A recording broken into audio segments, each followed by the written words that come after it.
നമ്മൾ നേന്ത്രപ്പഴം തൊലിച്ചത് കേട്ടോ. തൊലിച്ചത് 2 പഴത്തിന് അതിനോട് നല്ലൊരു 4 മണി പലഹാരം ഉണ്ടാക്കുക കേട്ടോ.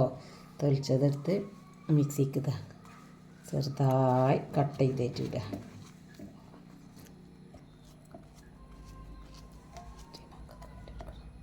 ഇങ്ങനെ ചെറുതാക്കി കട്ട് ചെയ്യുക.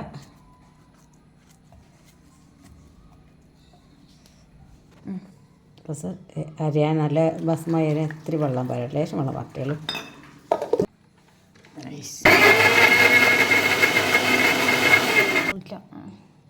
പാത്രത്തിൽ ഇത് പഴം അരച്ചതുണ്ട്.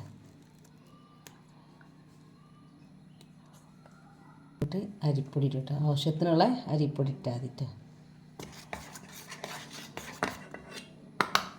റവ ഇടുക, റവ ഇട്ടാലും നല്ല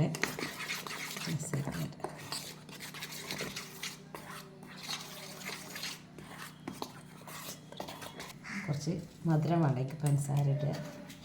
പഞ്ചസാര നമ്മൾ പഴം അരച്ചിന് കൂട്ടത്തിൽ കൂടും. നല്ല നമ്മൾ ഗോതമ്പ് പത്തിരിക്കൊക്കെ ആക്കിയേക്കൂല, അങ്ങനെ വെച്ച് ലേസം വെളിച്ചെണ്ണ ആക്കുക.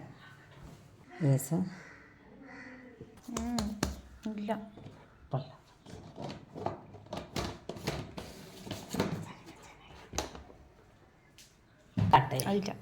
ചട്ടി അടുപ്പത്ത് വെച്ച്, ഇത് നമ്മളപ്പ ചട്ടിയാണ് അടുപ്പത്ത് വെച്ച്, അത് ചൂടായിട്ട് നമുക്ക് വെളിച്ചെണ്ണ ഒഴിക്കാം. വെളിച്ചെണ്ണ ഒഴിക്കാം കേട്ടോ. 2 ടീസ്പൂൺ വെളിച്ചെണ്ണ ഒഴിക്കുക. ഒരു ഉരുള അതിനകത്ത് നമ്മൾ പത്തിരിക്കൊക്കെ ഉരുള കിട്ടൂലേ,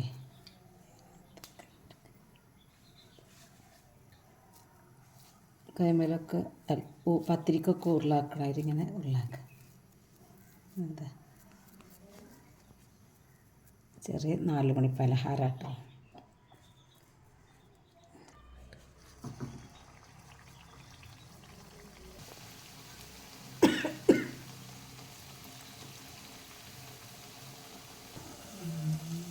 ഇത് നല്ല മുരിഞ്ഞ് വരുന്നുണ്ട് കേട്ടോ.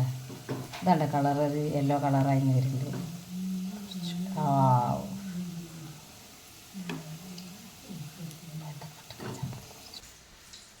നമ്മൾ ഫസ്റ്റത്തെ ട്രിപ്പ് ഇത് നല്ല മുരിഞ്ഞ് പഴത്തോടുണ്ടാക്കിയ 4 മണി പലഹാരം ഇട്ടത്.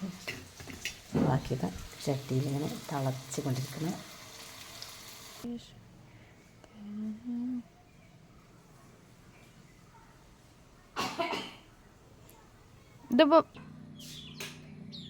അങ്ങനെ നമ്മളിതാ ചായക്ക് കടി 4 മണി പലഹാരം റെഡി ചെയ്ത് കുറച്ച് നല്ല മുരിഞ്ഞിട്ടോ.